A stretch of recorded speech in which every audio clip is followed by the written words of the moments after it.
চলচ্চিত্র দুনিয়ায় কখনো কখনো এমন মুহূর্ত আসে যখন একটি সিনেমা মুক্তির আগেই হয়ে ওঠে আলোচনার কেন্দ্রবিন্দু। গীতু মোহন দাস পরিচালিত টক্সিক ঠিক তেমনই এক চমক। টিজার প্রকাশের পর থেকেই সিনেমাটি ঘিরে তৈরি হয়েছে কৌতূহল, বিতর্ক এবং প্রত্যাশার তীব্র স্রোত। আর সেই স্রোত এখন রূপ নিয়েছে বাণিজ্যিক বিষয়। মুক্তির আগেই প্রায় ৬০০ কোটি রুপির প্রাক বাণিজ্যিক আয়।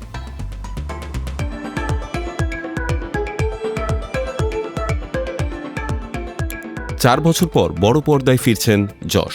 কেজিএফ সাফল্যের পর তিনি আর কেবল আঞ্চলিক নায়ক নন, তিনি সর্বভারতীয় তারকা। তার প্রত্যাবর্তন ঘিরে যে উত্তেজনা তৈরি হয়েছিল, টক্সিক সেই আগুনে যেন ঘি ঢেলে দিয়েছে। তবে প্রযোজক ডিজি ধনঞ্জয়ন স্পষ্ট করে জানিয়েছেন, এই বিপুল অঙ্ক কেবল তারকা খ্যাতির ফল নয়, বরং সুপরিকল্পিত বিপণন কৌশল, শক্তিশালী কন্টেন্ট এবং সঠিক কাস্টিংয়ের সম্মিলিত ফল।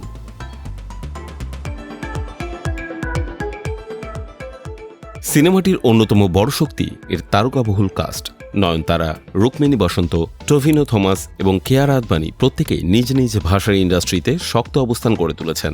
দক্ষিণ থেকে উত্তর সব অঞ্চলেই দর্শকের কাছে পরিচিত মুখ তারা। ফলে টক্সিক শুরু থেকেই প্রকৃত প্যান ইন্ডিয়ান প্রজেক্ট হিসেবে নির্মিত হয়েছে। ধনঞ্জয়নের ভাষায় প্যান ইন্ডিয়ান মানে কেবল একটি ভাষার সিনেমা অন্য ভাষায় ডাব করে মুক্তি দেয়া নয়। পরিকল্পনার শুরু থেকেই বিভিন্ন ভাষা ও অঞ্চলের দর্শককে লক্ষ্য করে কৌশল নেওয়া হয়েছে।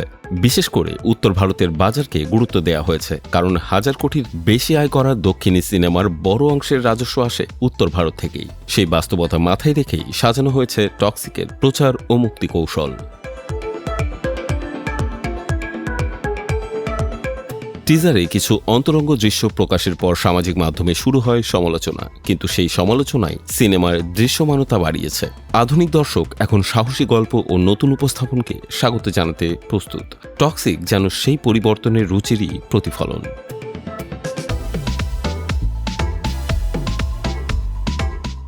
আগামী ১৯ মার্চ প্রেক্ষাগৃহে মুক্তি পাবে সিনেমাটি। তবে মুক্তির আগে ৬০০ কোটির মাইল ফলক ছুঁয়ে এটি ইতিমধ্যেই ইতিহাসের পাতায় জায়গা করে নিয়েছে। তারকা খ্যাতি, কৌশলী বিপণন, আঞ্চলিক জনপ্রিয়তার সমন্বয় এবং সাহসী গল্প সব মিলিয়ে টক্সিক এখন শুধু একটি সিনেমা নয়, বরং এক বাণিজ্যিক ঘটনাও।